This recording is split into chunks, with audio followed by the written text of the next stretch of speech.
What's going on, everybody? This is Watching While Black, and this is the show for all things black sitcoms. We are live right here on metroxradio.com. You can also listen to this show on Podbeam's app. Download the Podbeam app on your Android or your Apple device. You can also listen to this show on Spotify, on iHeartRadio, Amazon Music, as well as Apple Podcasts and everywhere else that we podcast at. This is Metro Exchange Media Group, and you are tuned in to Watching While Black. And my co-host is here today. My co-host is here today, and we're about to let her in as soon as she sends us the request. We're going to let her on in so y'all can hear her this time, because we had all sorts of technical difficulties last time. So we're going to let her in. So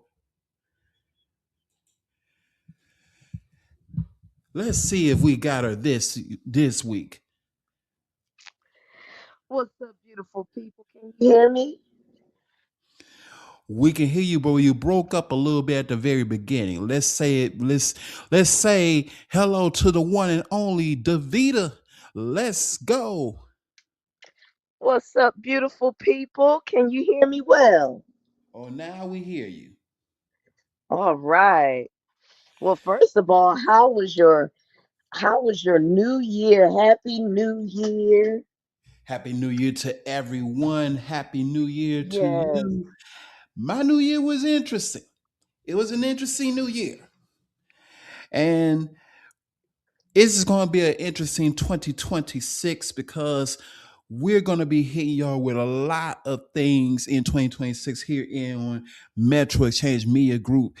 And on not only on this show, but we're going to be bringing in other shows and other, different topics and other hosts right here, because this is a full scale studio. This is not just one show. This is a bunch of different topics, a bunch of different shows from a bunch of different aspects, and from hosts that we're bringing in throughout the country. If you have an idea for a show, hit me up. Hit us up with an email. Hit us up at Anonymous Rah 2009 at gmail.com, and give us your name, where you are at, what your show pitch is, and give us a brief but detailed description of what you would like to do. We'll get back in contact with you. We'll let you know what our price list is. We'll let us you know that if you want to do a 1 hour show, or if you want to do a full 2 hour show, the max you can do per episode is 2 hours. So if you want to do a 2 hour show, we can definitely help you with that. If you want to do a shorter 1 hour show, the minimum of the show has to be a minimum of 1 hour, but you can do an hour, any time frame between 1 hour and 2 hours max. So hit us up. That is ANUMBUSRAH 2009 at gmail.com. Send us your name, where you're located, and give us a pitch of your show. We'll hit you back. And if you're new to the podcasting game, we can even tutor you and give you a tutorial on how to go about developing your show. All right. So, how was Yes, your new indeed. year? My New Year was great. It was very relaxing. It was very peaceful, and that's what I like. Well, I know that you like peaceful things. I know, of course, down there, doing that great hair, doing all the various things you do throughout your life with Market America, with your product line with Royal Black. We're going to Hmm. be running commercials and letting people know about Royal Black and all the things that you do also on here. Okay. And for those of you who are into vehicles, if you're in the Chicagoland area, you know, in February is coming up around that corner. It's the Chicago Auto Show. You know, the Chicago Auto Show is coming around this February, as it does every February. So if you want to know what's the latest cars, concept cars, cars from the futures, and actual cars you can purchase at the auto show, not to mention the first look for charity.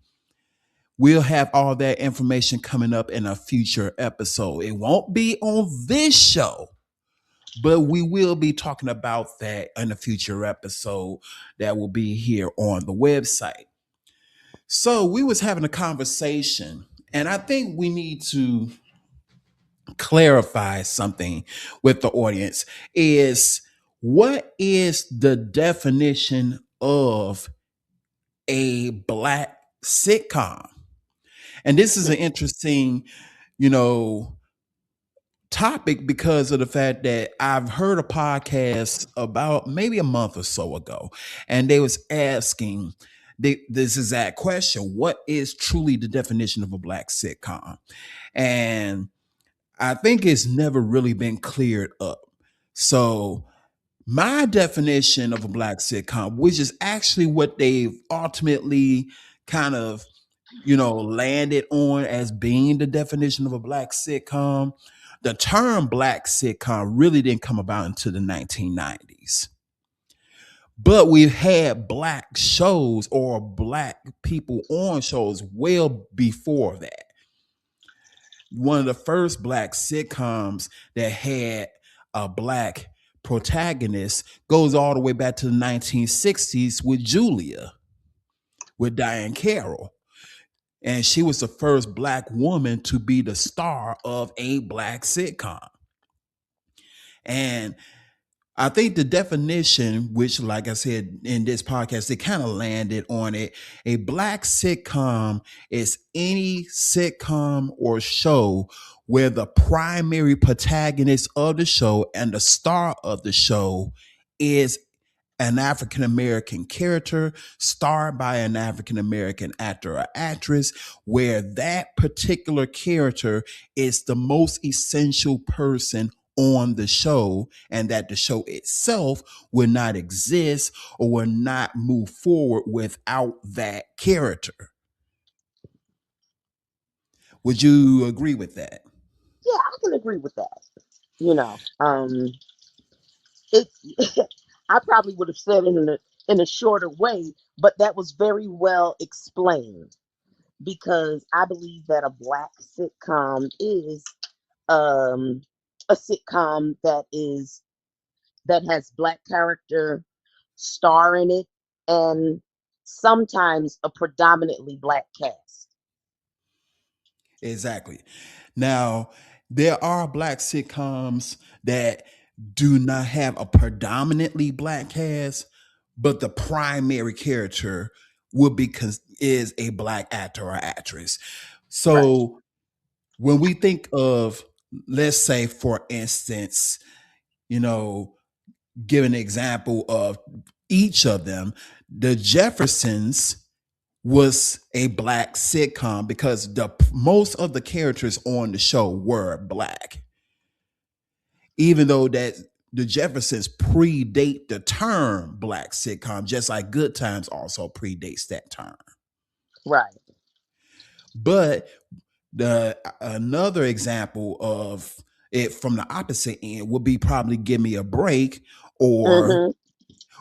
Different Strokes, because even though the cast was predominantly white, the star and the main protagonist of the show itself was black.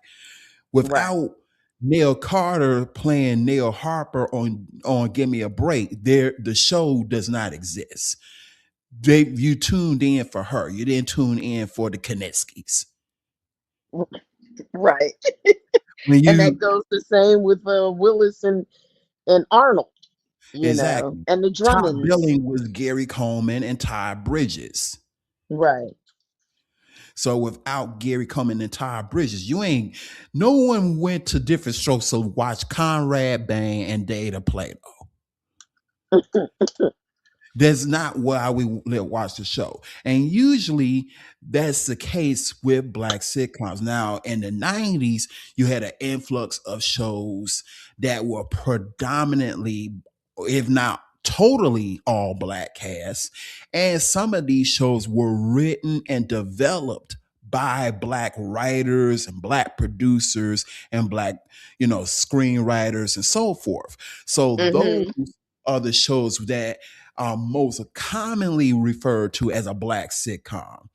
Right. And big shouts out to people like the Akils, which, Mara Akil and her husband, who developed a lot of these shows. Of course, Quincy Jones developing the Fresh Prince of Bel Air. Um, Not to mention, everyone who played a hand in the development of shows that really focus on our lives and our culture. Nice. But now that we've kind of defined it, because we've had to define it for ourselves and to give a definition to the listener, now we can go on to what we're here to talk about today. And this is, of course, theme songs. Right. The theme I songs of mean, our the theme favorite songs of, show. yes. Some of these And you know, daggone jingles are the best. They better than the songs on the radio sometimes. right. And some of these theme songs are so embedded in the culture, so embedded in us that the second you hear the bars of this theme song, you start singing it. You instantly know what the show is. You know the words to the sitcoms intro. It's embedded through multiple generations, multiple cultures. It's just there. And a lot of times, especially in the 1980s and in the 90s, a lot of these theme songs were sung or written by major recording artists. They didn't always have session singers or stuff like that. They actually had major, well-known recording artists who either wrote it or performed it. And it gave you a diversity.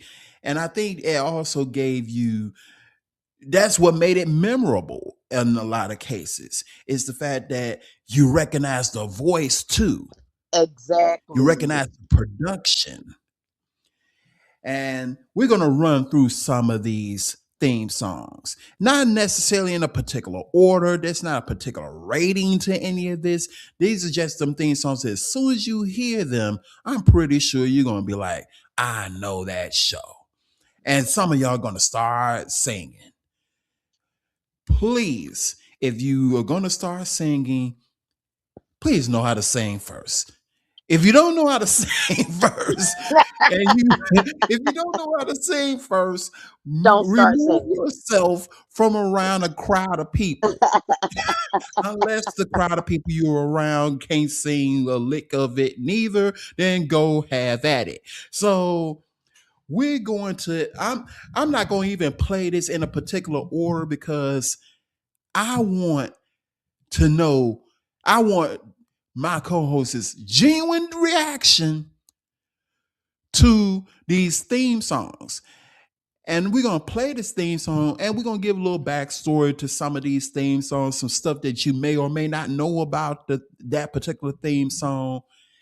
And this is also going to be interesting because my sister here, Davida, actually is a recording artist. So she's a recording artist and can sing and has dropped 2 albums. So some of these theme songs she can very easily sing. So are you ready? I'm ready. Hit it. You're ready. Okay. Let's hit them with the first one. We're going to go here.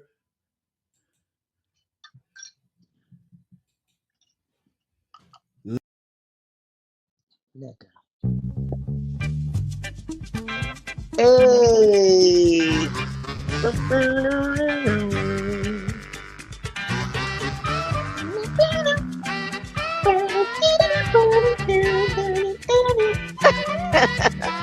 Yes, Sanford and Son. I could I could see the pickup truck and the junk.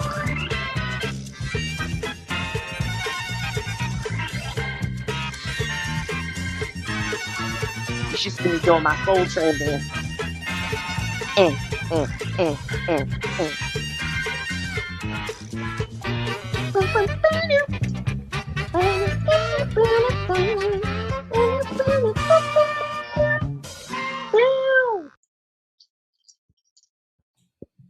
Sanford and Son, 1972.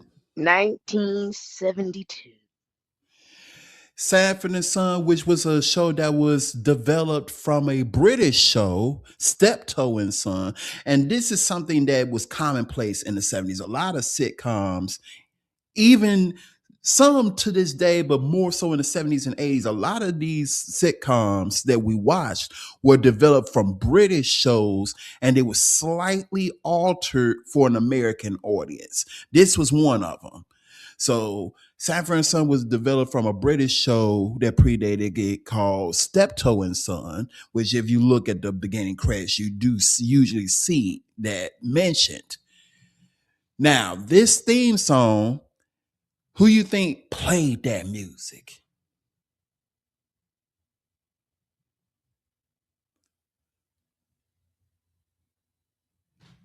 Who you think composed it, Davida?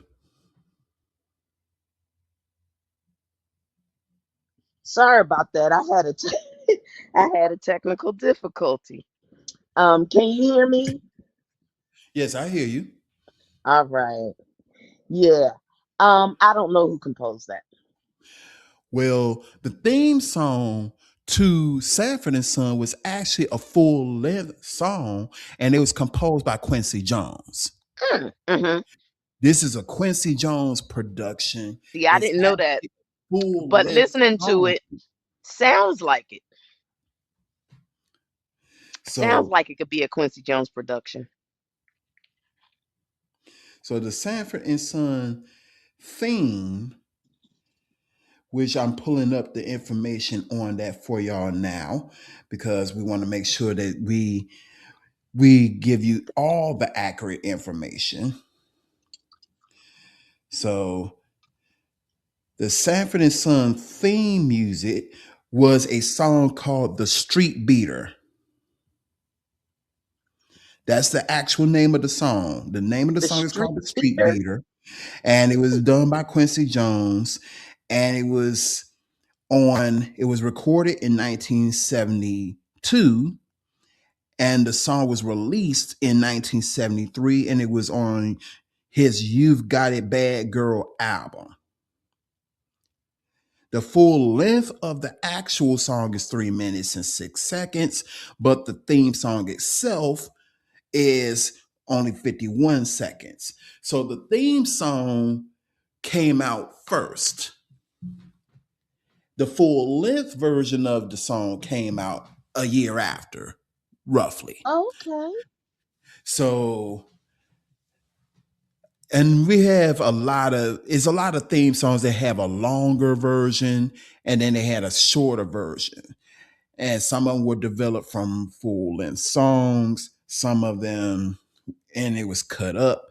And another show that was like that was a full length song, but it's not a black sitcom. It's Taxi. The theme song to Yes. Taxi is actually a full length song You know, that that was was the like a first mellow song that I jazz. learned. That was the first song that I learned to play on the flute when I was a little girl. So Taxi is like that. The theme song to Barney Miller is like that. These were full length songs that were chopped up and was used for as a theme song to a show. Right. So we hitting you with Quincy Jones out the gate, may he rest in peace. We lost Quincy Jones. What was it, last year?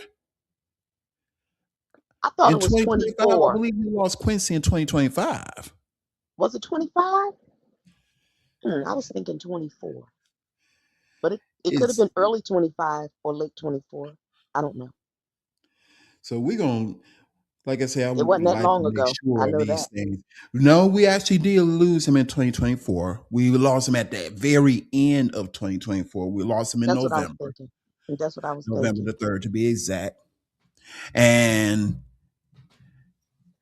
he developed a lot of music, not, but this was the first one that we associate with television.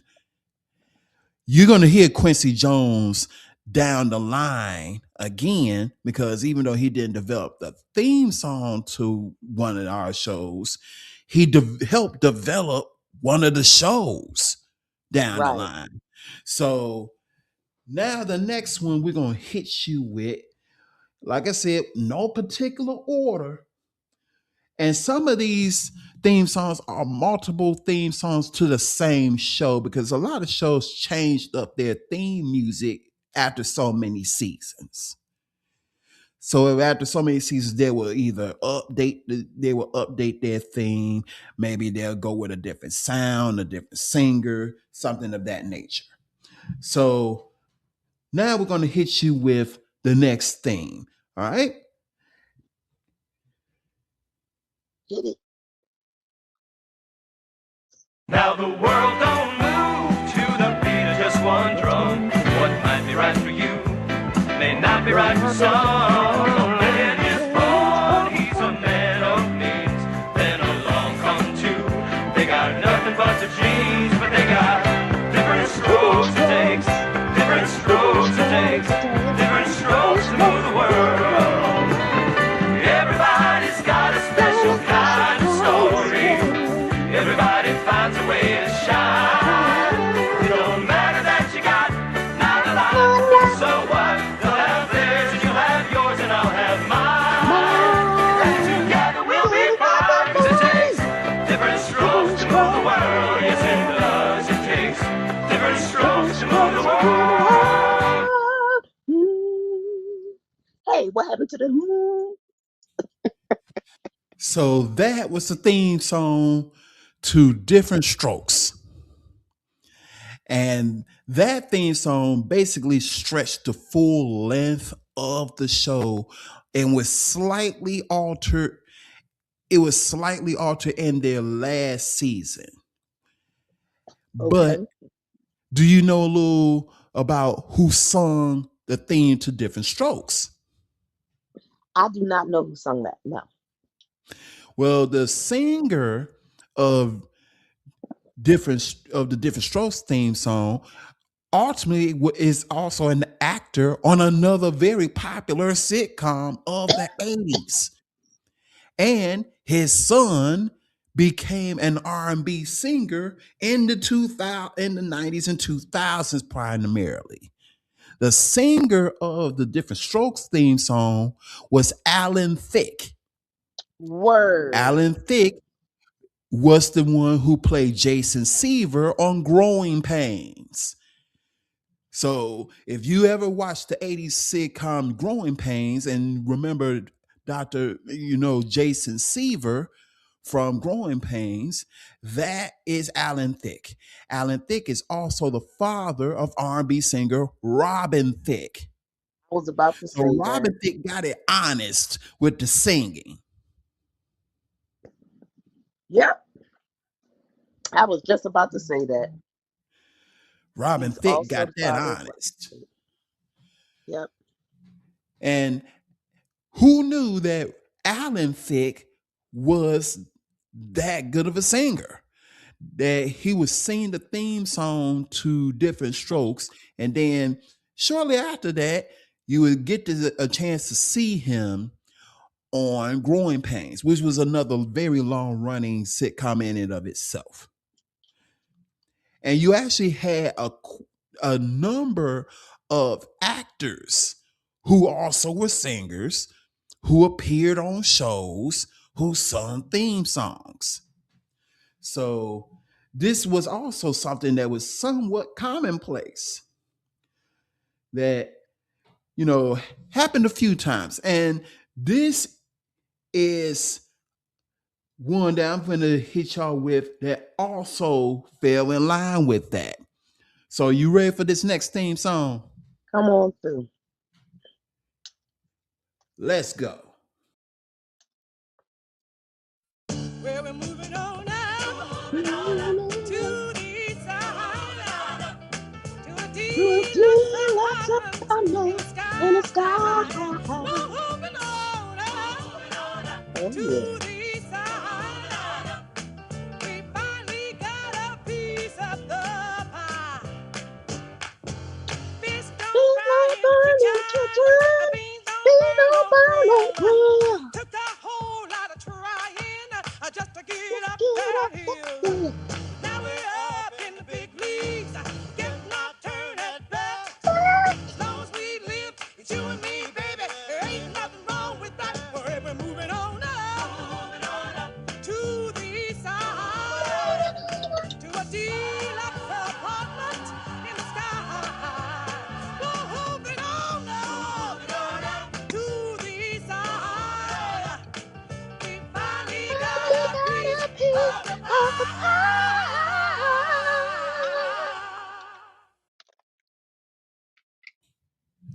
And we all know what that is. That's the The Jefferson, Jeffersons. a show that was developed by Norman Lear and was actually a spinoff.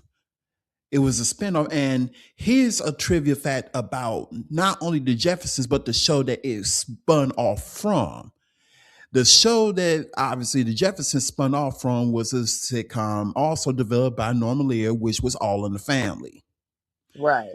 All in the Family holds a distinction of having the most number of sitcoms spun off from the original show. To this Nice. very day, All in the Family has spun off the Jeffersons, Gloria, the Okay. Archie Bunker's Place. Good Times was partly spun off from it. Maud was Really? spun off from it. Now I didn't know Good Times was partly spun off from it. No, I didn't know that. Here's how Good Times was spun off. If you remember Maud's housekeeper was Florida Evans, Mm. which then Florida Evans was married to a guy, her husband on Maud, his name was Henry. They changed John Amos's name from Henry to James when Good Times debuted. But her name was always Florida Evans. So my question. Now I have a question Mm-hmm. because the Jeffersons came out in the 80s. No, it actually debuted in the 70s. It debuted in the end of the 70s. I want to say it The debuted in end of the 1979. 70s, but wasn't Good Times much earlier than that? It was earlier, but Good Times still did come out after All in the Family. Not much after, but it did come out after. Hmm. So, Okay. in fact, All in the Family debuted in 1971. Okay. I know that was early 70s. I remember that. So while Good Times didn't actually debut until 4 years later, to 3 years later in 1974. So All in the Family had 3 years on Good Times. Right. And then the Jeffersons debuted near the end of the 1970s. That's why the Jeffersons is primarily remembered as being an 80s, early 80s sitcom. But if you Right. really look at it, it's really started in the 70s. That was when George's mother was still alive and she was on the show.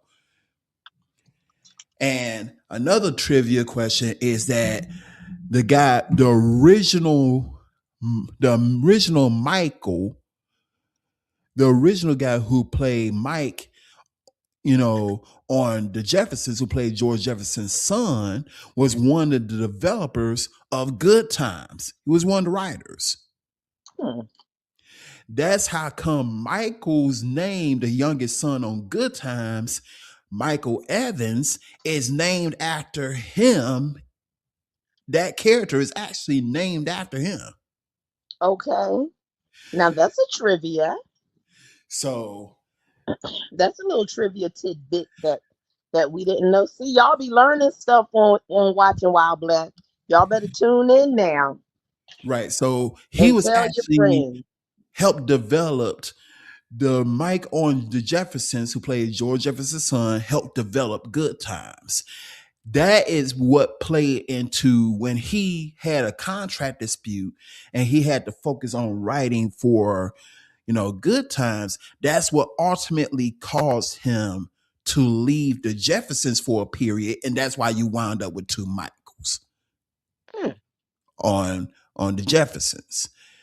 Because if you remember, there was a period where, you know, George Jefferson, the original son, left and he had a different actor playing the son, and then he ultimately came back. So, I remember that. so he was actually writing for one show and acting on another show, both of which were spin-offs of All in the Family. Hmm. And like I mentioned earlier, with the whole different strokes thing, we have another case of an person who sung the theme for one show while acting on another. And that Hmm. is Jeanette Dubois, who played Walona Woods. Jeanette Dubois, who played Florida's best friend Walona Woods on Good Times, was the woman who sung the theme song to the Jeffersons. Right. So, again, another case of actress or actor who had pipes. This is commonplace. Not to mention Jeanette Dubois, another trivia question. Jeanette Dubois was a Jet Beauty of the Week the same year that Bernadette Stannis also was a Jet Beauty of the Week in the same year. You know what? That brings us to not right now, but a whole nother conversation about remember when we had to have talent in order to be talent.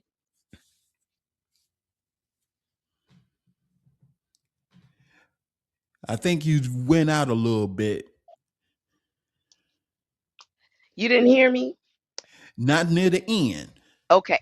I said that brings us to the question or the conversation of remember when we had to have talent in order to be talent.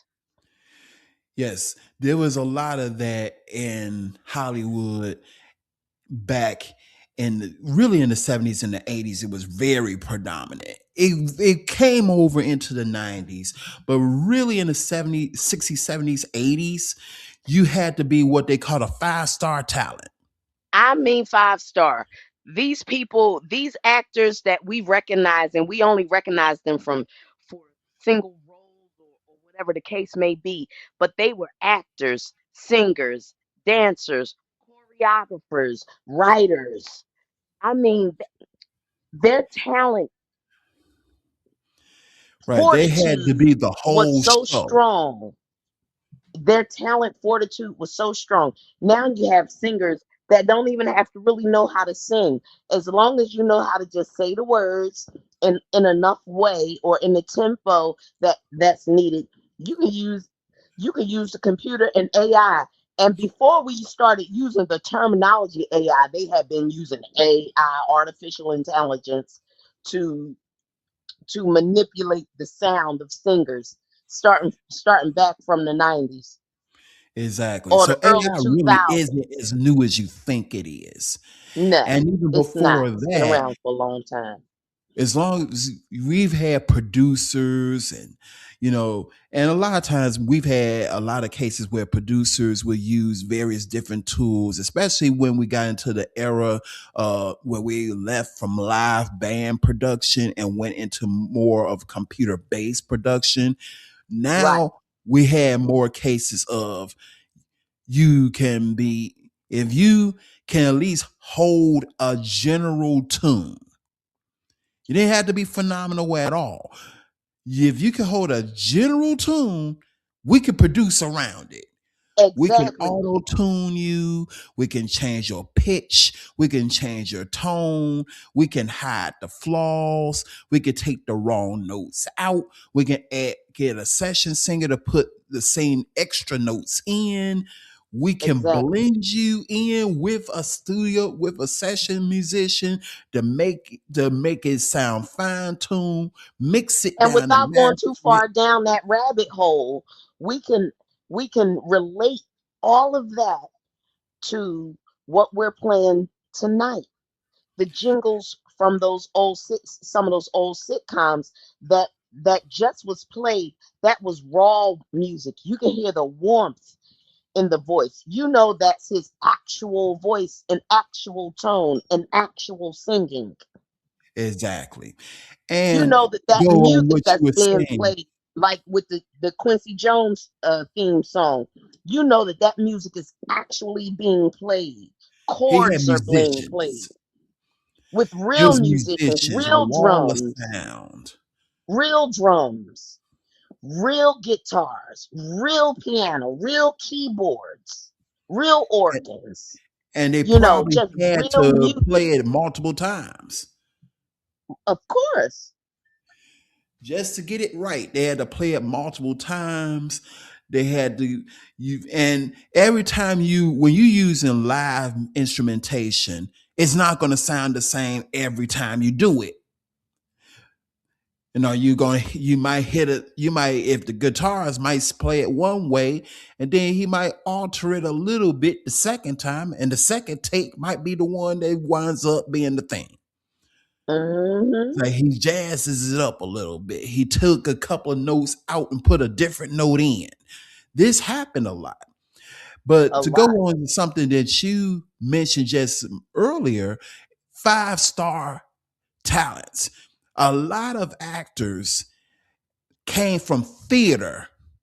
A lot Right. of them, if they debuted, they came from theater. They was doing Broadway or off Broadway, and someone discovered them. They did commercials. They did, they were models. Some of the women were models who happened to have other talents. Some they were going out on auditions.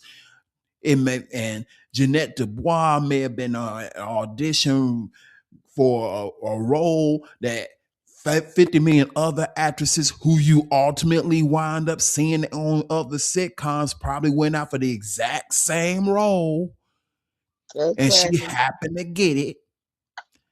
And then the directors or the producers who did the talent search might be like, okay, you're good for this role, but we want to hold on to you because we're developing another show, and you might be good for that show.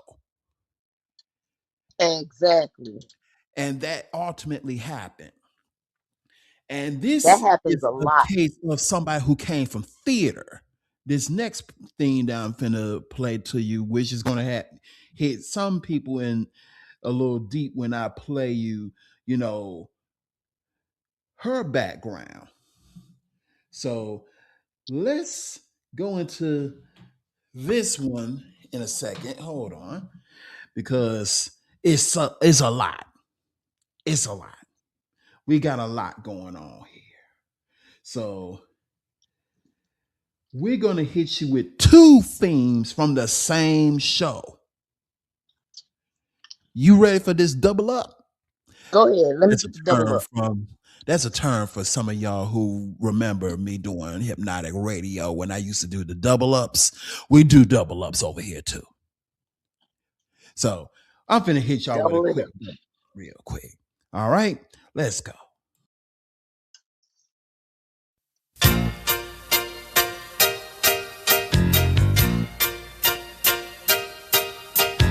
Give me a break, I sure deserve it. It's time I made it to the top. Give me a break, I'm looking forward. Get behind me, pull out every stop. I want a happy ending, I'm tired of pretending.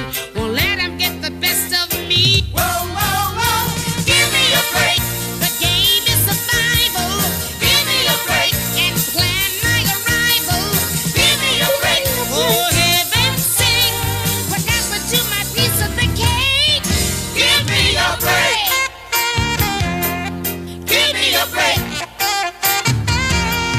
Give me a break.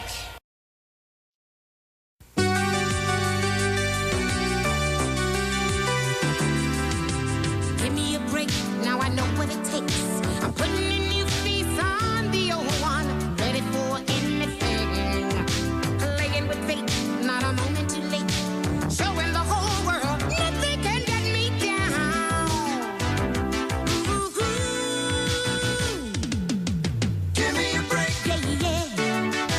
give me a break, 'Cause I sure need one. give me a break, Yeah, I finally know where I belong.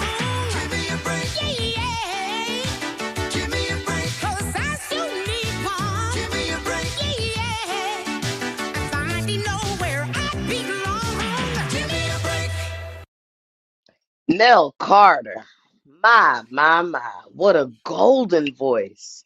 Neil Carter, Nell and Carter. may she rest in peace. Neil Carter Bless her soul. was a phenomenal singer. Also came from that theater. Yes. She came from doing stuff like Porgy and Bess. She was doing Porgy and Bess on Broadway. And That's they big. wanted her voice was so good that they wanted to develop a sitcom around her. But before they wanted to develop that sitcom around her, they wanted to develop. They was working on a Broadway musical. We finna go back a little bit. Wow. And I'm gonna show you how stuff ties in. Now, all I'm gonna do right quick is I'm gonna put a name out there, and we're gonna play a little game of what they used to call 6 degrees of separation. Okay. Okay. So the name I'm gonna say is Jennifer Hudson.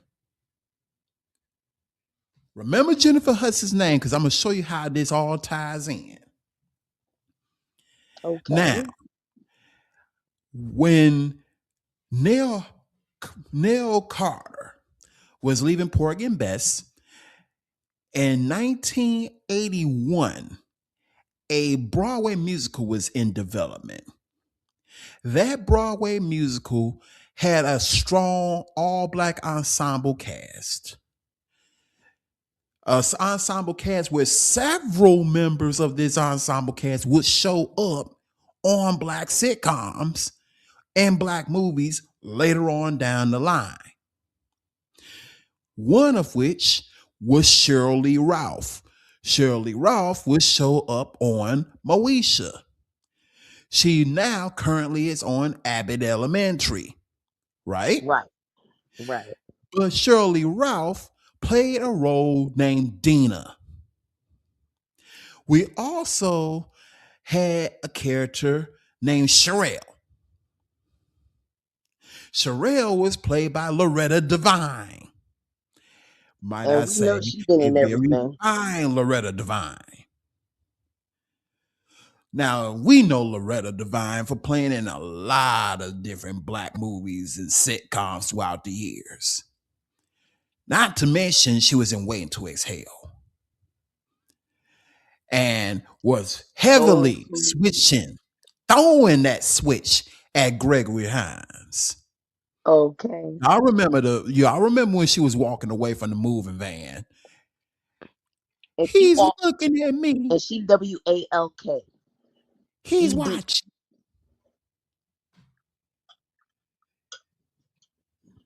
Y'all know Loretta Devine. She was, thick and fully packed in Waiting to Exhale. But then there was a third character in this Broadway musical known as Effie White. You still with me? Mm-hmm. Now, Effie White, we all would know in the Broadway musical, was portrayed by a woman named Jennifer Holliday, Jennifer Holliday. who you know was also a phenomenal singer. And I am telling you, I'm not going. Right. And I'm But telling you, I'm not going. Yeah, all that. now, Jennifer Holliday was not the first person that they chose to play Effie, Nope. contrary to what most people may think. She was not the original Effie. The original Effie, who they chose to play Effie, was actually who? Mel Neil Carter. Carter. Mel Carter. Now, Neil Carter was basically guaranteed that role to play Effie White. However, by time the musical we're referring to is Dreamgirls, I'm pretty sure y'all figured that out by this point. Neil Carter, by this point, when the musical was getting ready to debut on Broadway and it was getting closer to that debut, Neil Carter had to relocate because they was developing Gimme a Break. And Gimme a Break was shot in California. Right. But if you know about Broadway musicals have a tendency to have a long run. And And sitcoms also Broadway have. is Mhm, a street.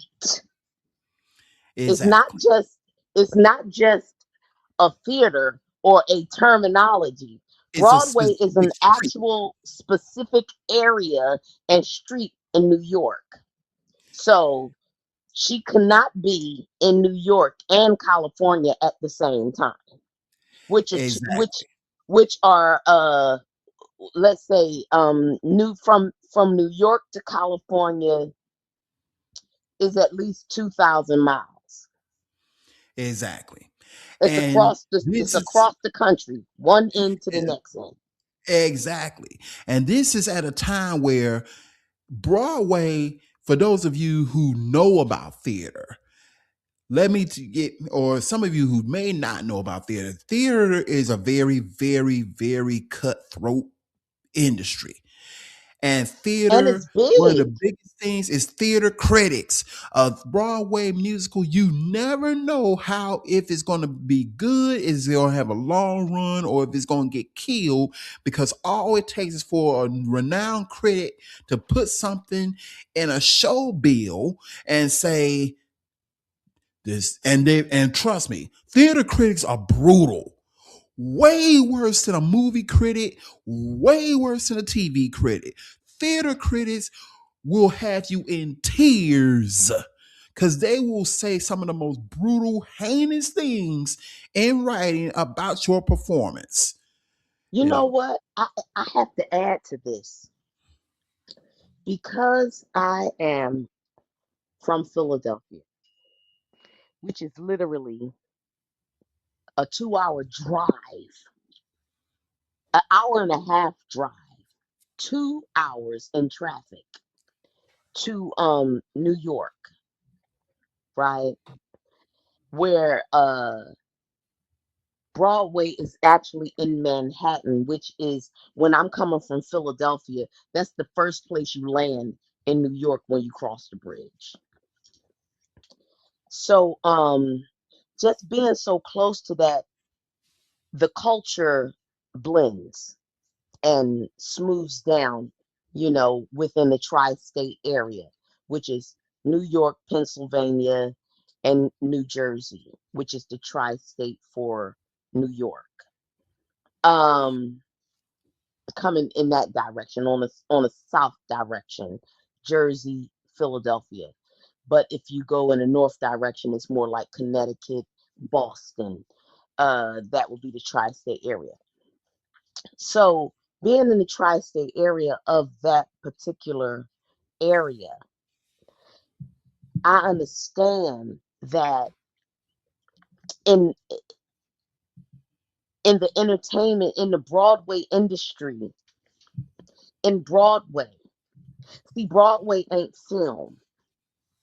Broadway, once again, as I mentioned earlier, rec- requires, it's not a recommendation, it's a requirement that you have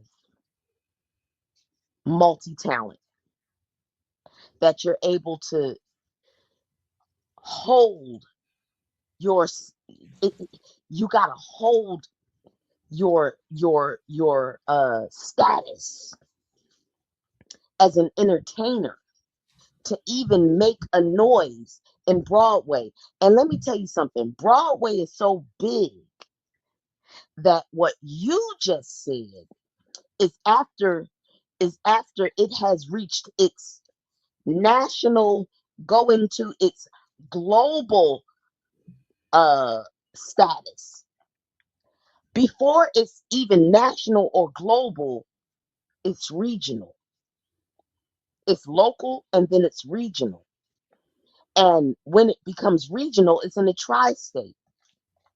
So when you see these artists that got big, and you got people in California, people in Chicago, people in Detroit, people in the Midwest, on the West, in the deep South, when you go to Atlanta and Florida, when you got these people calling your name and you somewhere, you on this little street in New York, because Broadway really ain't that big. It's not that big. It's not no huge. It's not even big as Broad Street. Broadway is not even as big as Broad Street. Broadway is a small area, but it's a small area that packs a very powerful punch around the world, because it's be- become known and has gained its own notoriety that people don't even realize that it's just a street. And the theater is on this street. And that is what we know around the world as Broadway. They made songs about it. Yeah, Ben Frank Vereen, Sinatra made songs about Sinatra, Ben Vereen sang songs about Broadway. it. Exactly. So when I would say about the theater critics being brutal at that time, so you don't Hmm. know, especially when you at a time when you're doing black Broadway, like Dreamgirls, Porgy and Bess, shows like You that. got to run faster. You got to jump higher. You got to And you be gotta that. hope that you don't get killed in the playbills by the critics in the papers. This is before the internet, children. This is when you go into the arts Thank and you. entertainment section of your newspaper to read your reviews.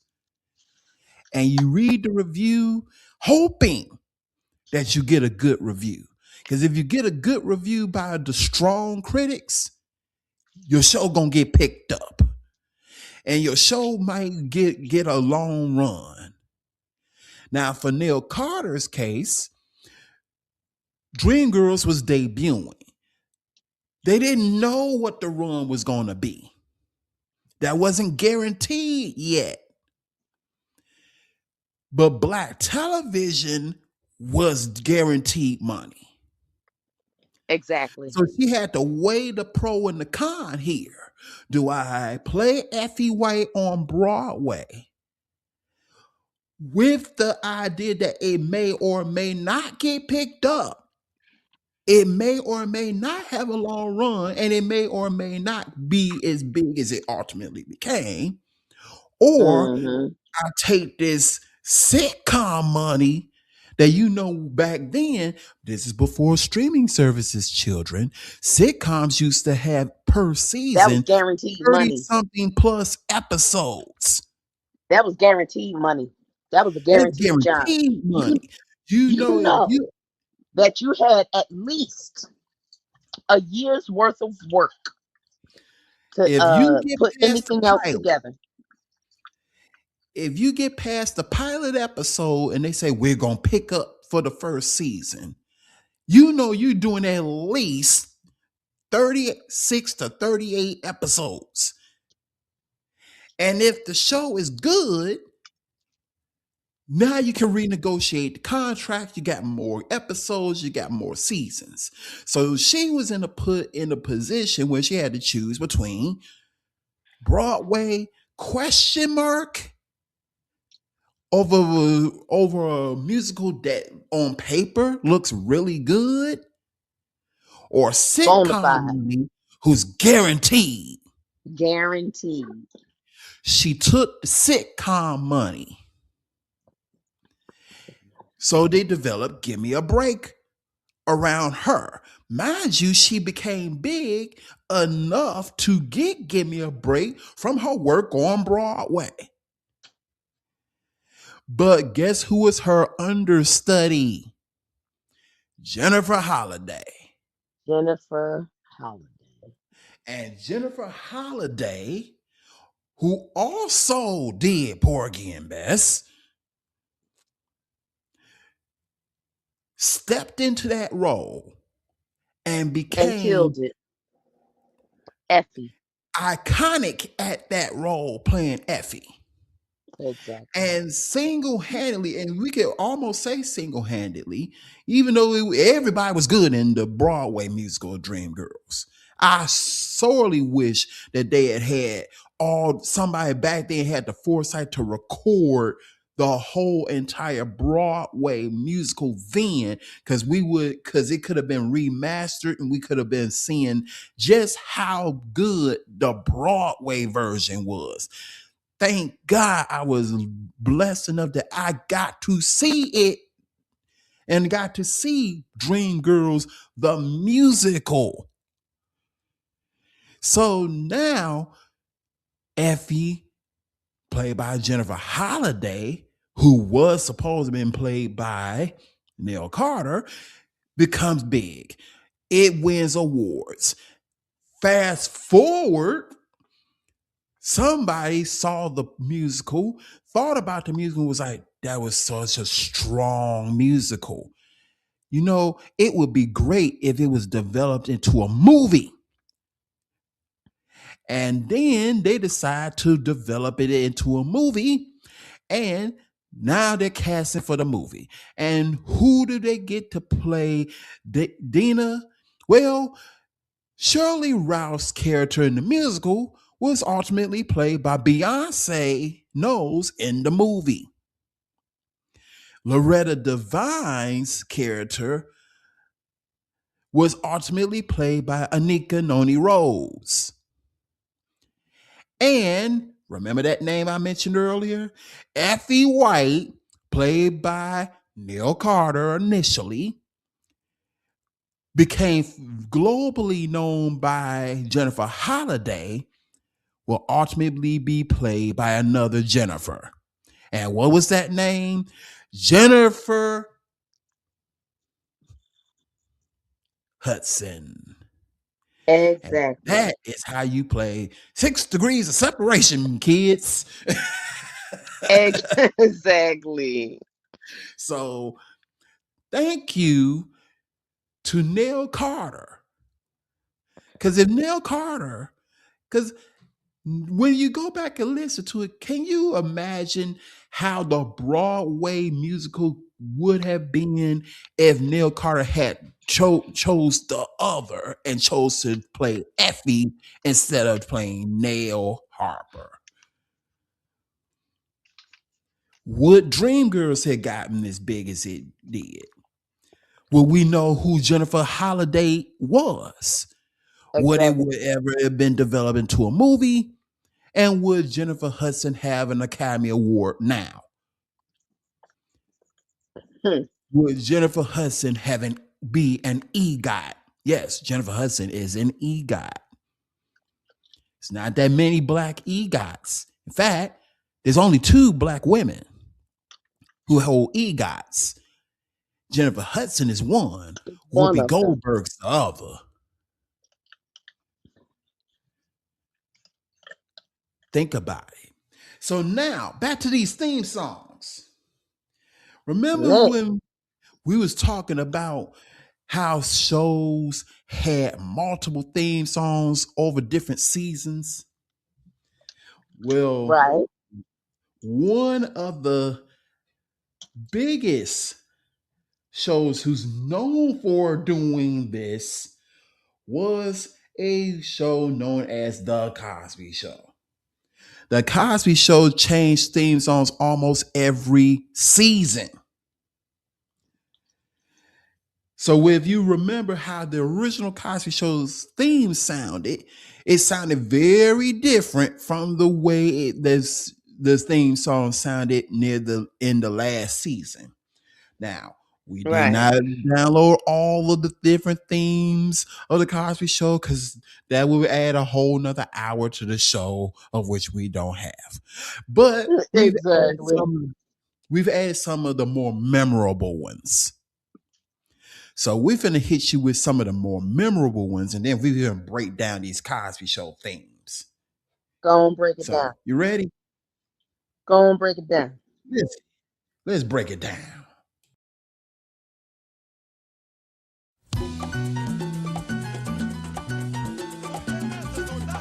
Oye, por ahí viene Bill Cosby, óyele.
That thing's so jazzy.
I've ever heard. The Cosby Show. Three different Yo, themes. yo, listen. I love that part at the end where my man said, "This the best television music I ever heard."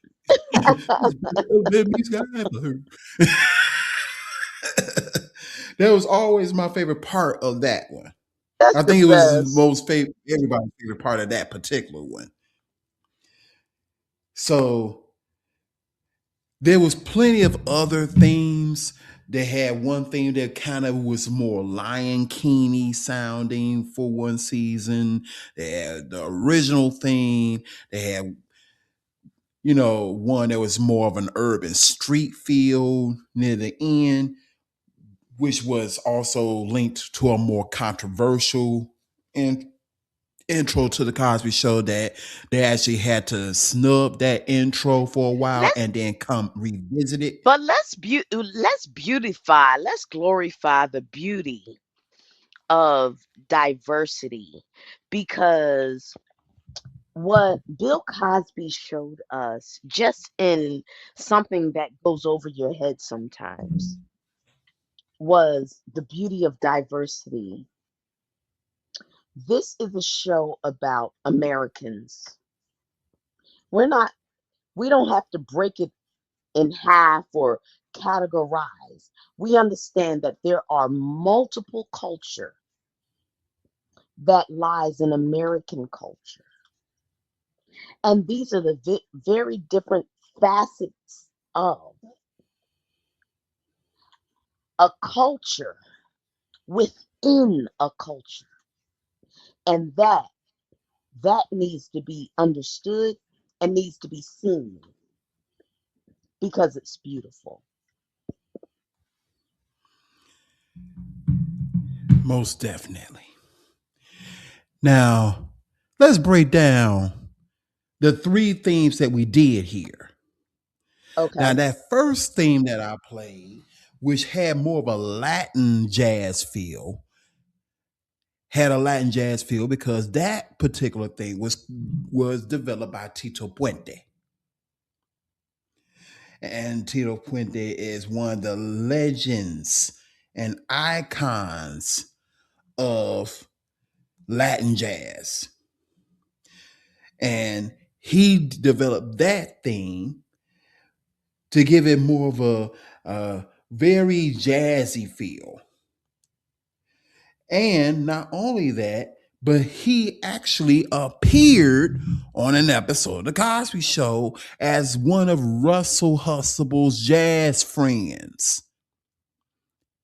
So he, Russell I Huxtable, remember that. who I remember was supposed to have Bill's been the dad. jazz, Yeah. When his group came together on some event or whatever. I the jazz remember that. caravan. The Jazz Caravan. And Tito Puente was a member of the jazz caravan. And he developed that particular jazzy Latin feeling, almost salsa ish intro. And he appeared in an episode of The Cosby Show called Play It Again, Russell. And that was the episode where Russell Huxtable was wondering if he still could sizzle on the horn. And he didn't know if he still had it. And Cliff and Russell's wife and all, they all tried to convince Russell that he still could blow.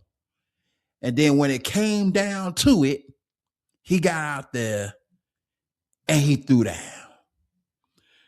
He still had the chops. So that was developed by Tito Puente. Then he wanted to get a different sound to an intro. So that brings us to the second one I played. The second one I played was performed by a combination of,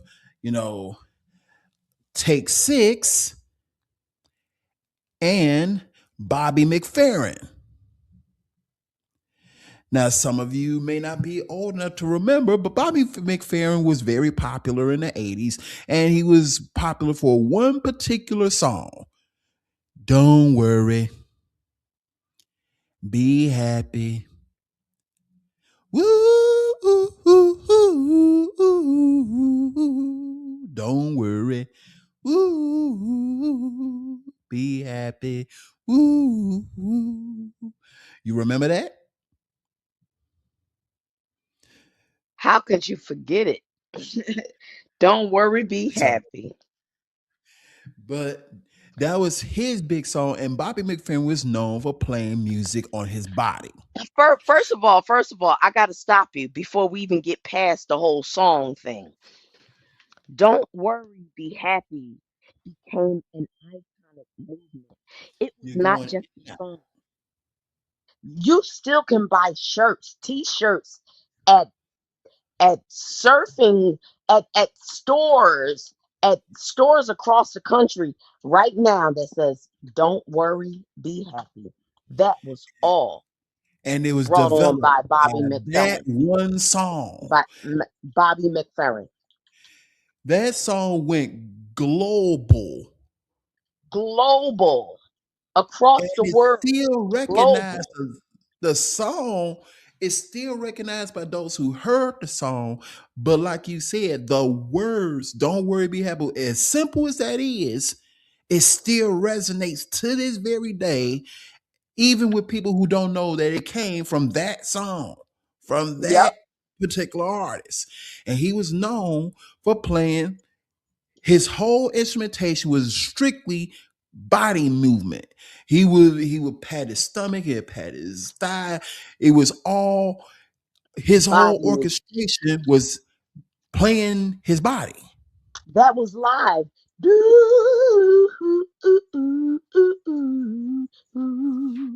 Don't worry. That was all his voice. And then the beats that you heard was him knocking on his stomach, knocking on his chest, patting on his neck, patting on his shoulders. Like I'm telling you, that was all human. That was human intelligence. That was HI, Right. 100%. And then adding in a group like, Take Six to One of my throw the favorite extra groups of all vocals on time. it. Their harmony is amazing, and I got to meet them. Oh my gosh, that's another story. But go ahead, finish what you're saying. That Take Six actually would be involved with a number of different theme songs throughout the years. But that was probably one of the first television theme songs that they was directly linked to. Now I'm going to play another theme song that you are very familiar with that also had Take Six on it over almost a decade later. Do you think you know what this theme song is? Just by me mentioning Take Six. Okay, hold up. Go on and say it. I'm not going to say it. I'm just going to play Play this it. theme Just song. go on and play Everybody it. know this theme song too. I'm finna hit y'all with another Take Six I theme song. remember. I remember Take Six doing a sitcom jingle, but it's escaping my mind right at this very moment. So you got to play it for me, and then once I hear it, I'll know it. Legendary theme song too. Legendary Let's too. go with it. Take Six again. Oh, almost a decade later on another massive theme song. What's up? What's up? Oh my God, Martin! Yup, back. Oh my goodness, I'm the man.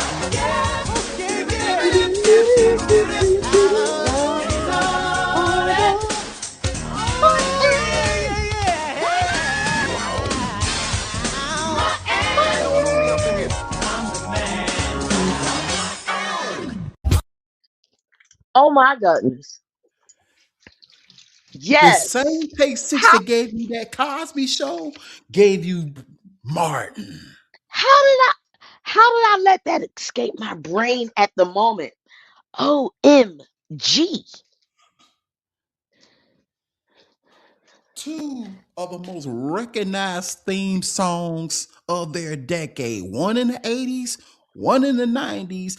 Both of them highly recognized on massive shows that changed the culture. And here we go with Take Six again. That's to show you how good Take Six is. So let me share my experience, my Take Six experience. All right. Um, so I'm I, I'm trying to get the date right. That's why I'm really looking to my ceiling, trying to remember the date right. Because I can remember just based on my age. All right. I was singing with True Love Fellowship Ensemble. So I was between 17 and 23. Yeah, okay. Rudy passed in 23 when I was 23. 17 to 23. Okay, so this was, I must have been about 19 years old. I don't think I was 20 yet. I was around 18 or 19 years old, and I used to sing in a community choir uh, called True Love Fellowship Ensemble, headed by Rudy Gibson, who passed away the day before I had my second son. That's how I remember that so fast, so easily, because he passed away, and the very next day I had Fidel. And that was in 1993. So I'm gonna say in 91 or 92, when I was about 21, 22 years old, I was at an event with the choir that I sang with, and we were invited to a, a, a an event. I don't even know how to categorize it because right now we give everything categories. I believe what we would call that now would be a listening party, but Right. it was it was all real music.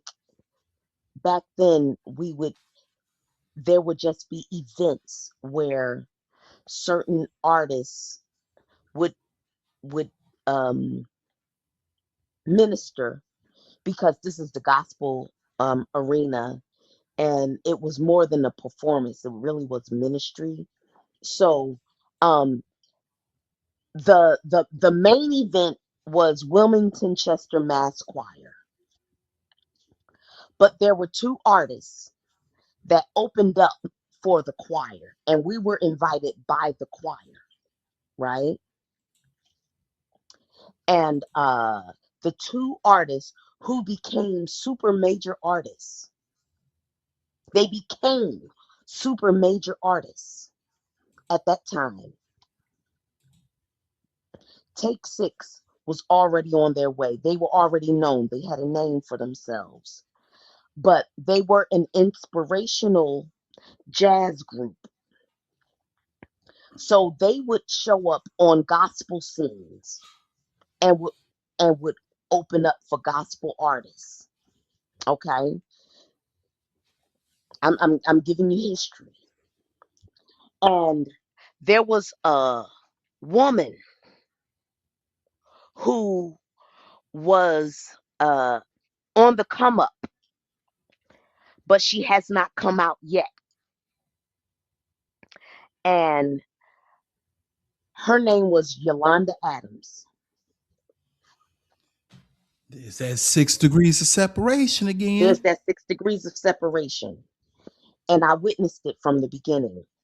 So when Take Six, who already had an album out, and it was a jazz album, but like I said, because their content and their lyrical content was more inspirational, they opened up for a lot of gospel. They were pretty much between the jazz and the gospel scene. A lot of jazz artists go between the jazz and the gospel scene, and even to this day, it works out that way. But now that they have like this, the soul category is between jazz and soul. But before, it was between jazz and gospel before neo soul really became a thing. Now, uh, I was at that event at Wilmington Chester Mass Choir, and I met um, Claude McKnight, who is Brian McKnight's older brother, and we were there, and I just me being there because I sang that day as well with my choir, True Love Fellowship. So we had Wilmington Mass Choir, which was the main group, the headlining act, if you may, just to say it in secular terms.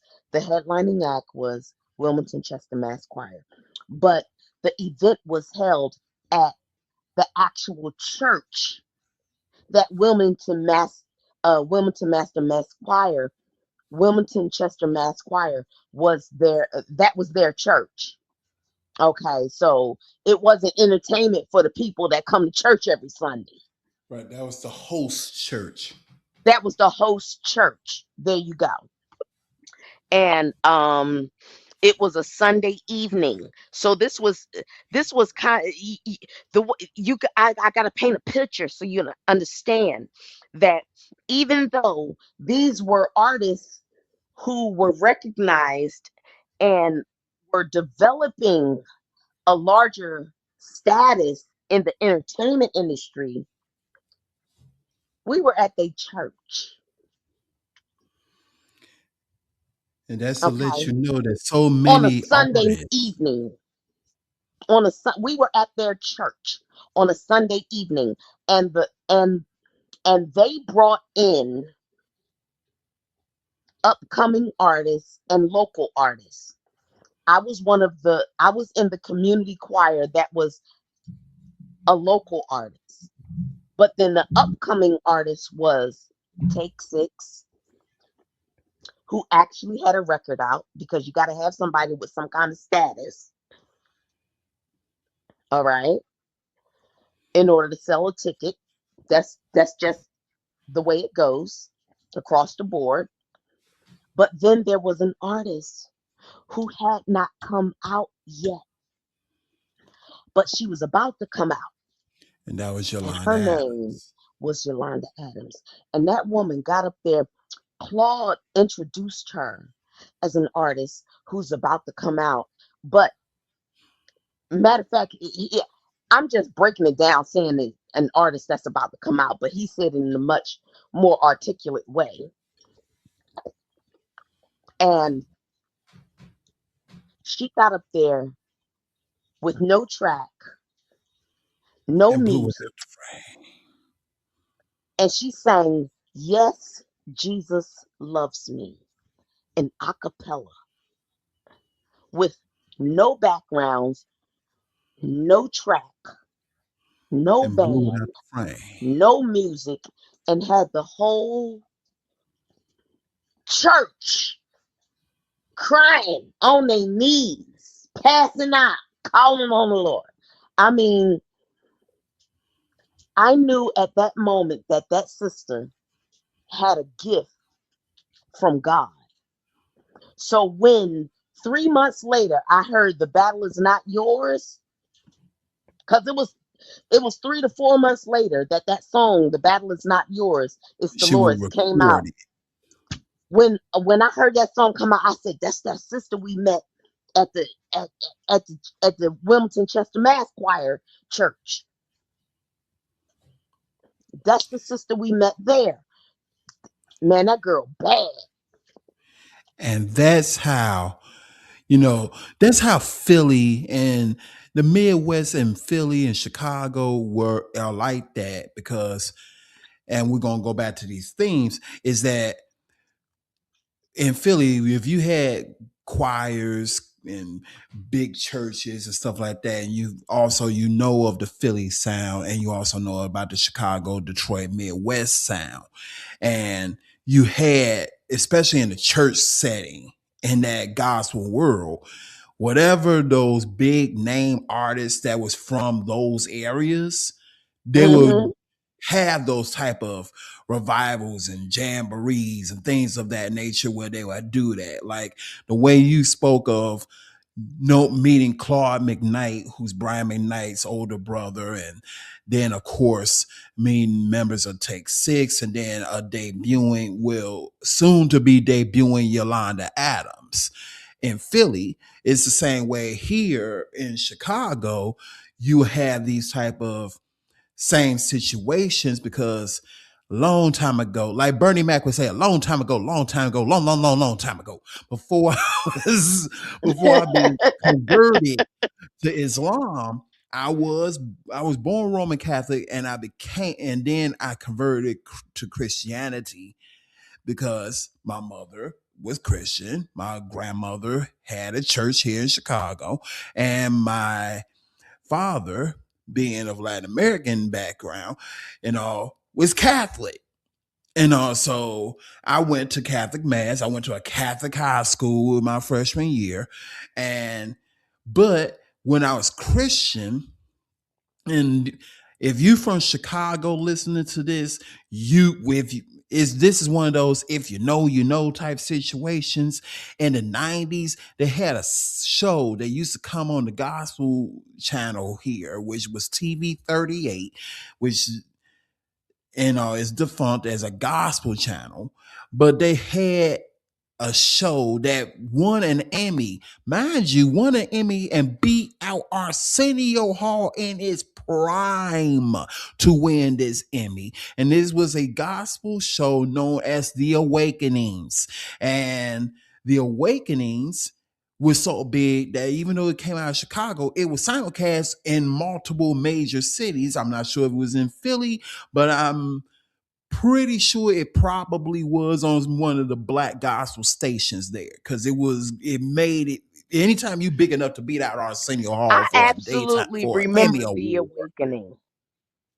I remember. So the Mm. Awakenings came out of a church which was known as, you know, the church was Liberty Temple Full Gospel Church, which was headed by the now deceased Apostle Clifford E. Turner.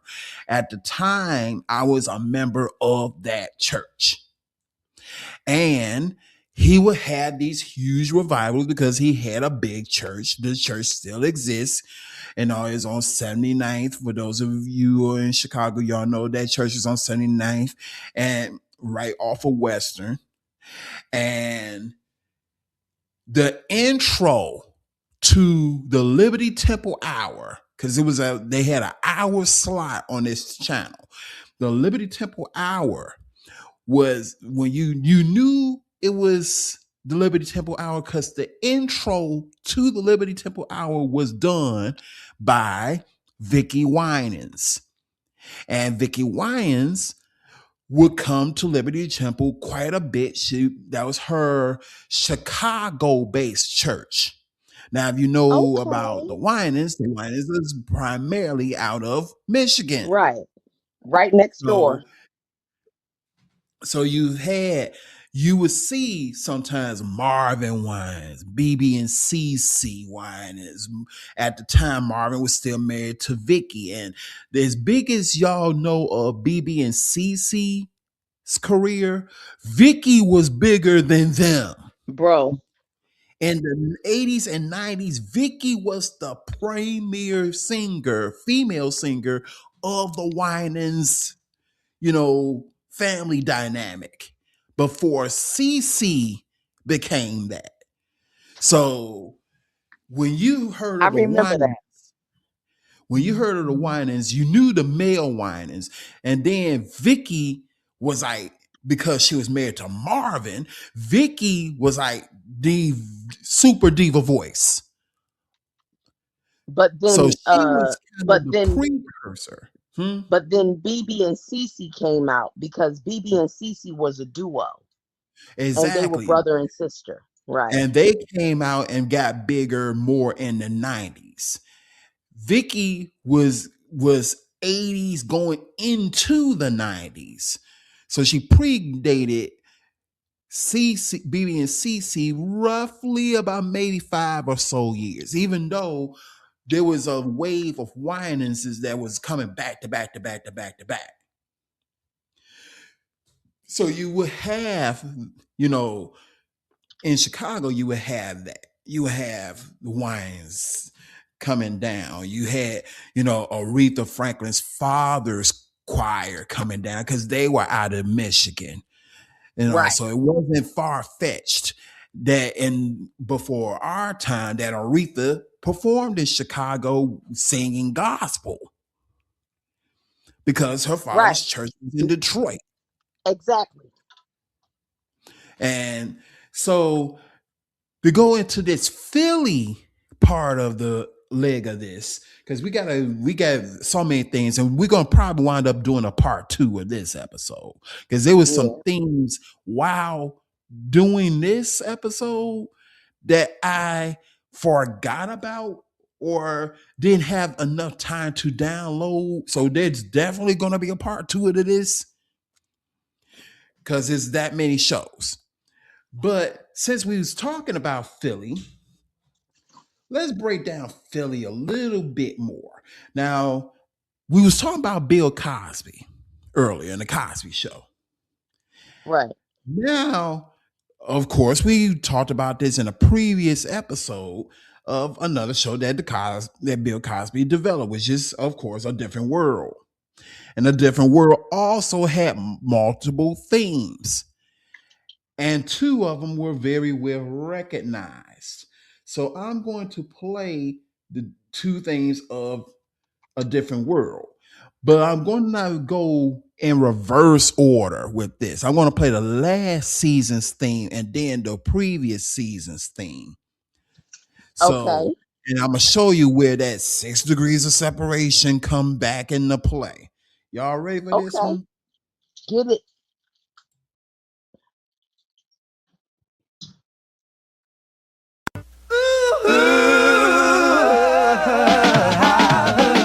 I know my parents love me, stand behind me, come what may.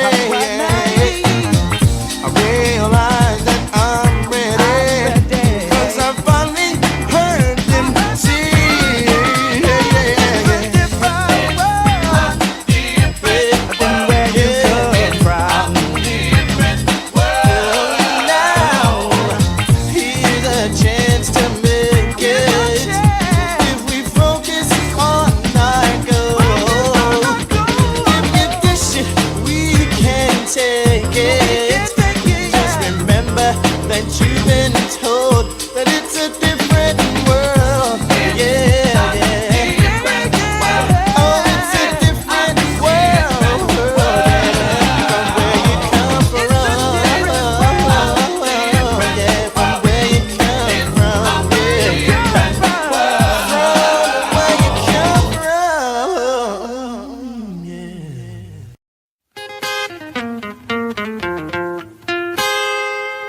I know my parents loved me, stand behind me, come what may. I know now that I'm ready, yeah, for I finally heard them say Bro, you dead it's wrong a for this shit different right here. world than where you come from. The city is now, yeah. Here's our chance to make it.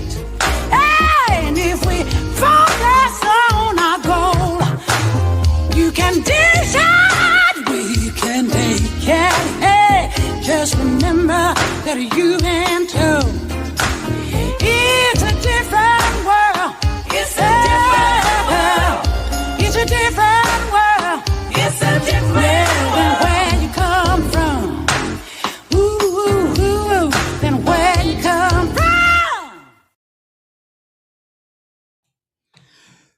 So y'all know those two theme songs. Now there's a reason why I went in reverse order with that. Cause I just mentioned Aretha Franklin.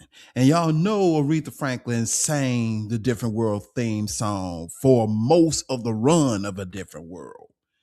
But in that last season, in season 6, you notice there was they changed the theme song again.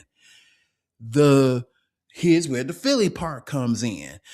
In season 6, that theme song was sung by Boys to Men, who is also from Philly. And the instrumentation, the music part of it, was played by an unknown group at that time, who you actually saw one of the members playing the drums in the theme video, a very young Questlove of an unknown group at that time known as The Roots. So you had Boys to Men and The Roots bringing it in for season 6.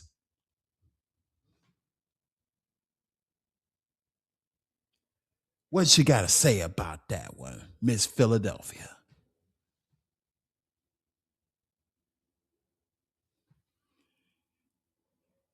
You there? I'm here. I'm sorry. I was trying to bring myself back in.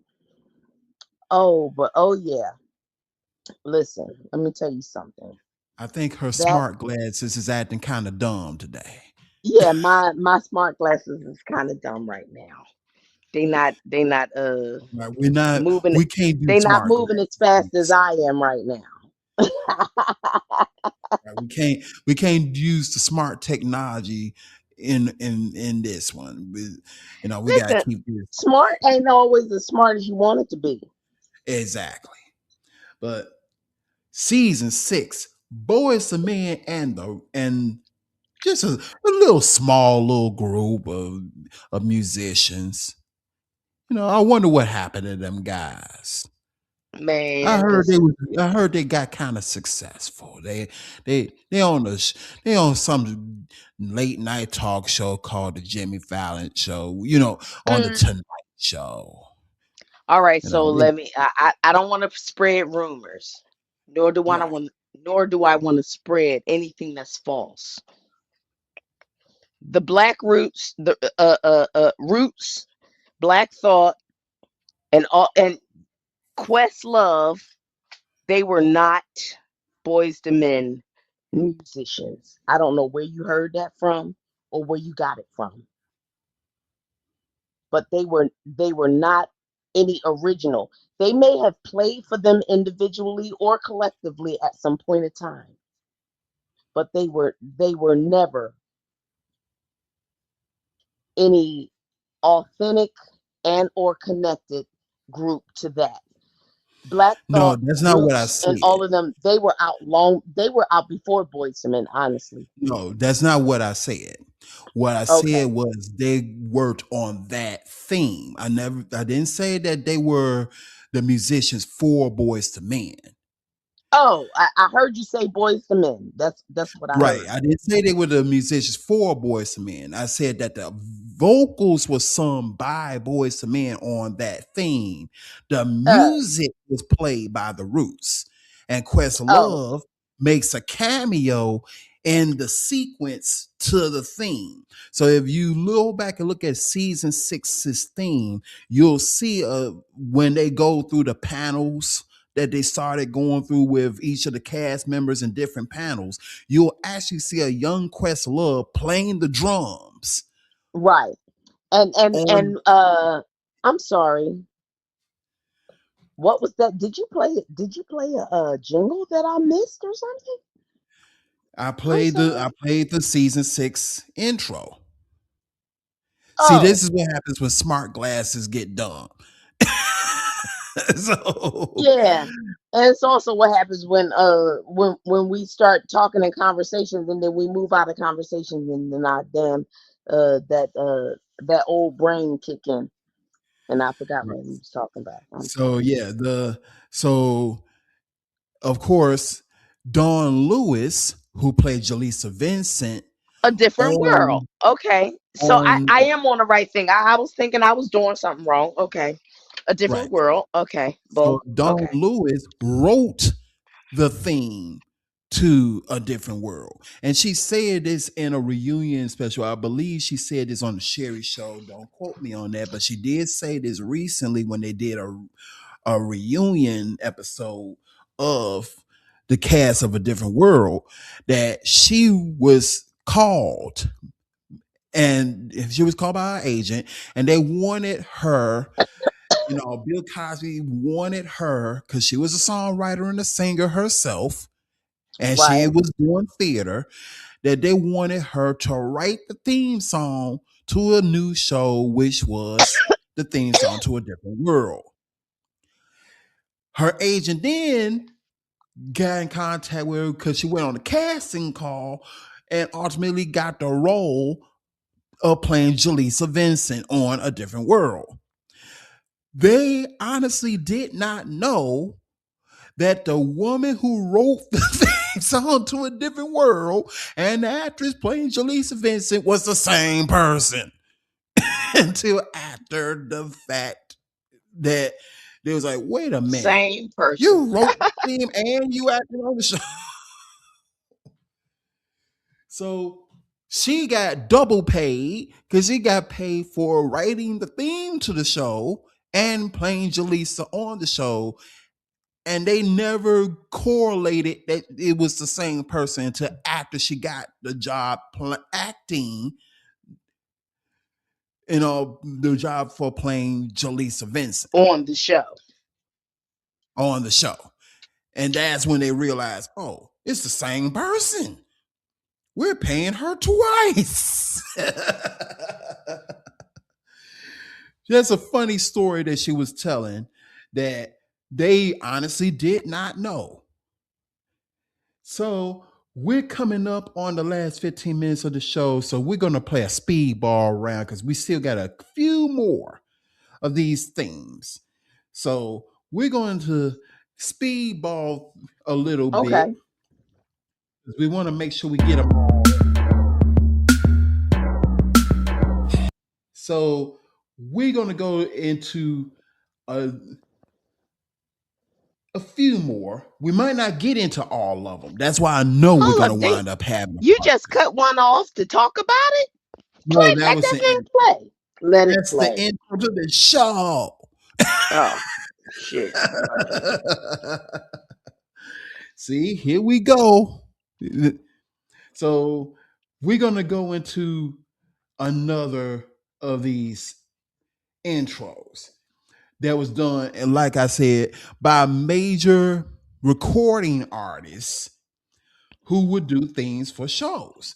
Now, this was a little different because this isn't a sitcom, but it's a black ensemble because this is a situation comedy, but it wasn't a sitcom per se. So we're going to play this one. All right. All right. All right.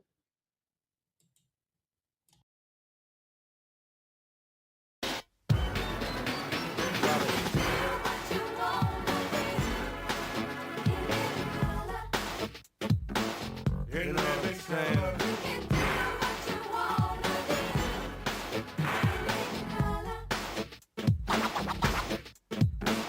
And living You walk on the moon, float like a balloon. You see, it's never too late and it's never too soon.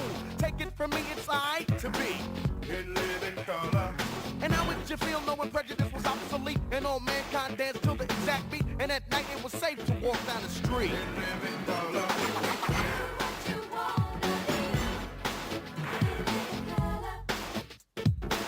In living color.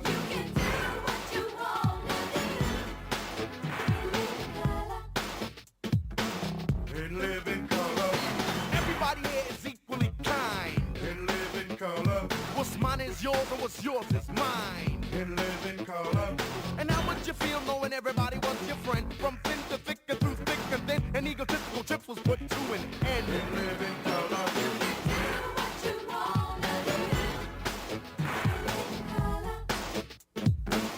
In living color.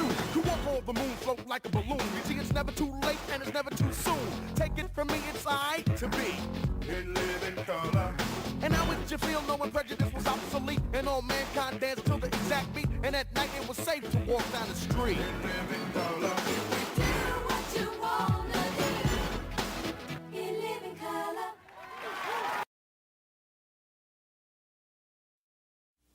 Check it out, check it out. What you want, go break position.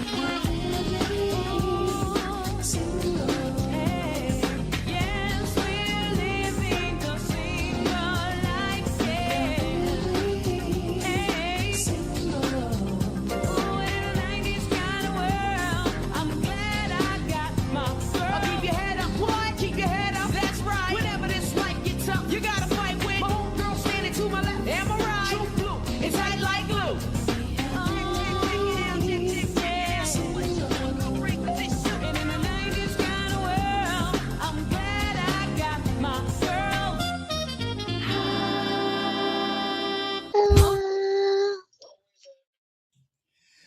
And that was the theme song to In Living Color and Living Single.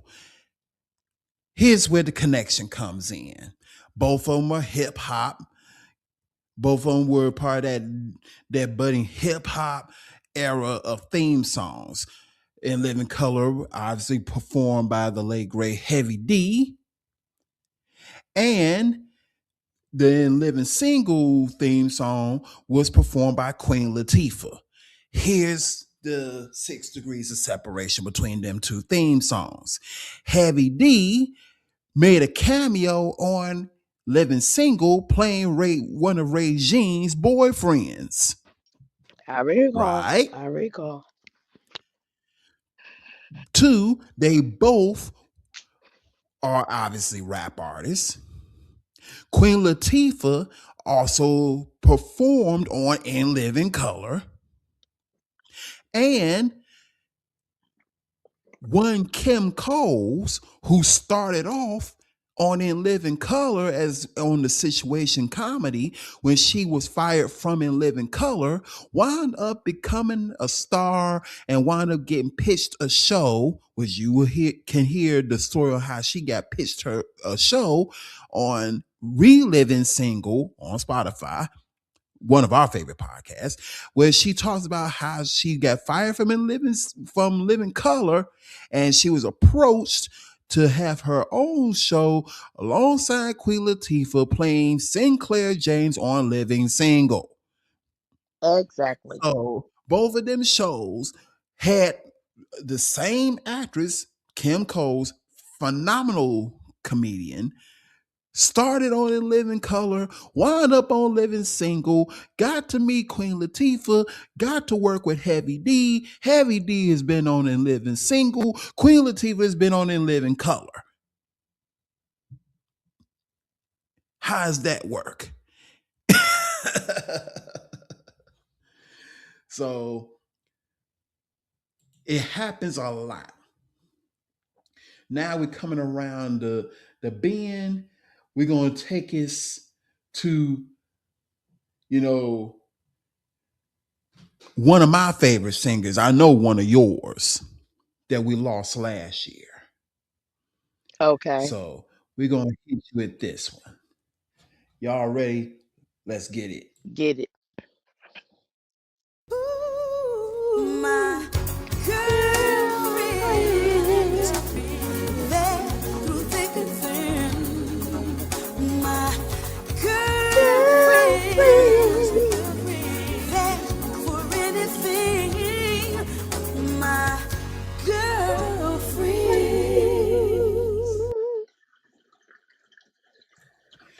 May Angie Stone rest in peace. That was Angie Stone who sung that, Yes.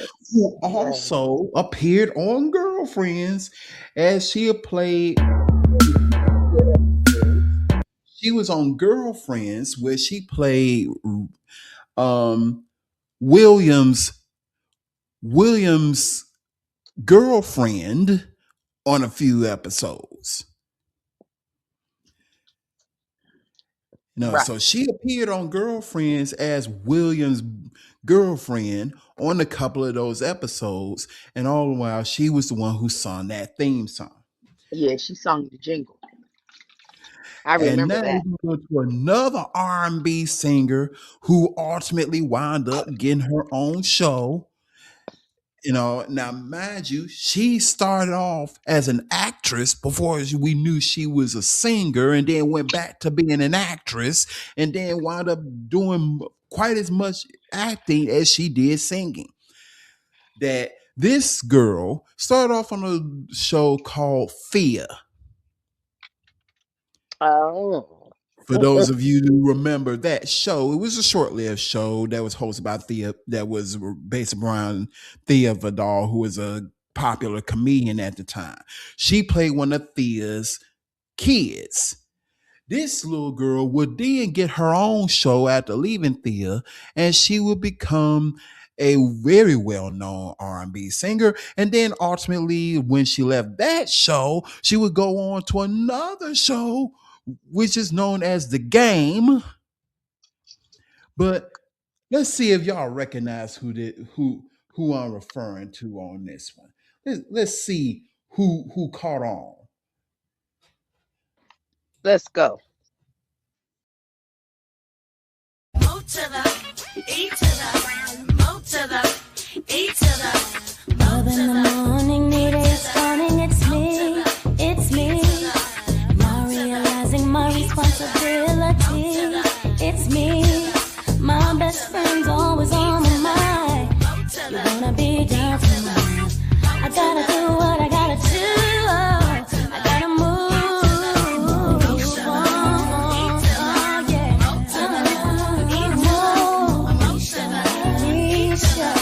Moesha. So that was, of course, Brandy, who sung Moesha. Started off Exactly. as an actress on Thea. Yes.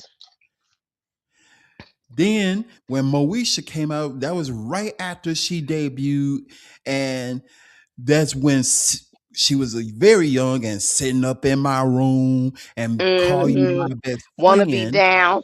Wanna And be I Want down. You Down had debuted. Her debut album came out, and that was right at the exact time that the sitcom came out.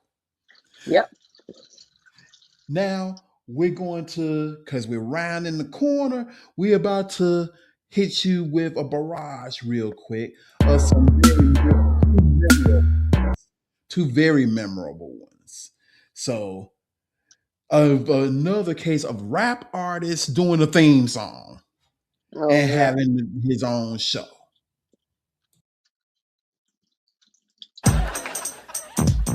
Now this is a story all about how my life got flipped, turned upside down, and I'd like to take a minute, just sit right there. I'll tell you how I became the prince of a town called Bel Air.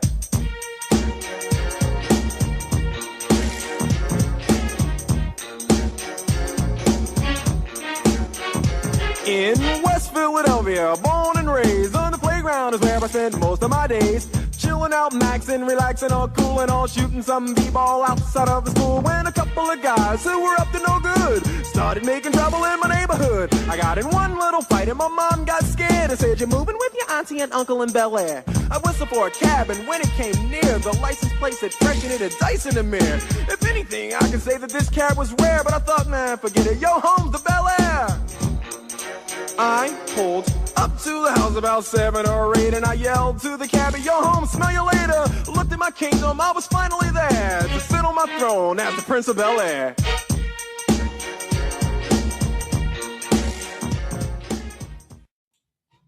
From Television City. Yep, Will Smith. Yep. Prince of Bel Air. The Fresh Prince of Bel Air.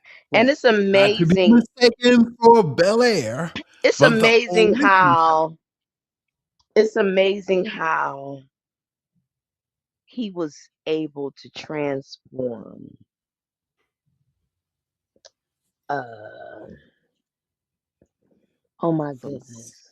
rap A, a, artist a, to a TV. no, it's beyond being a artist to a TV icon.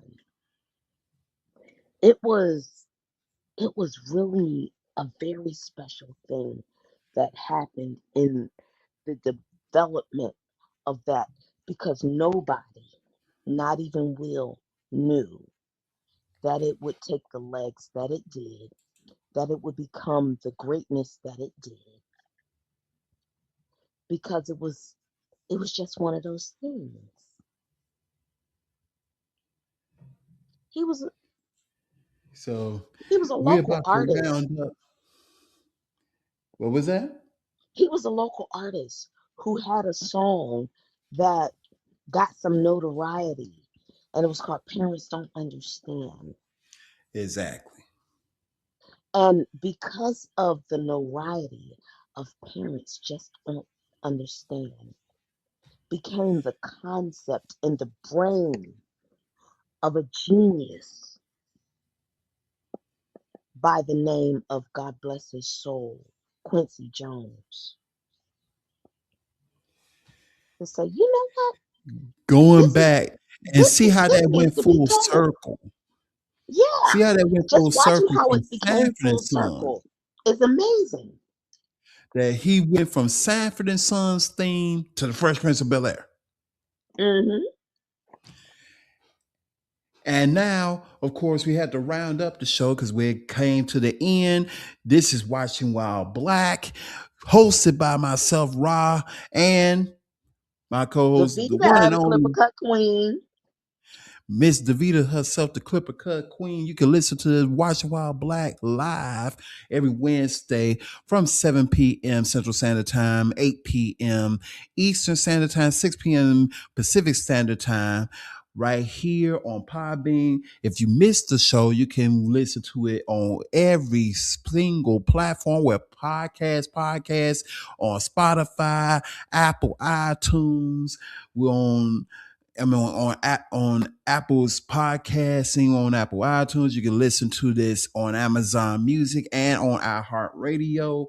And of course, we're gonna end this with possibly the most iconic of the theme songs. Y'all have a good night. We'll be back next Wednesday. We're gonna hit you with something that's gonna make y'all feel good.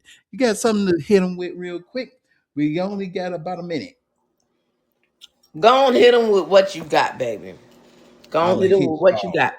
And Make we'll y'all see you feel guys good. next week. Thank you for tuning in. We love you. Come back and watch Watching While Black. From Television City in Hollywood.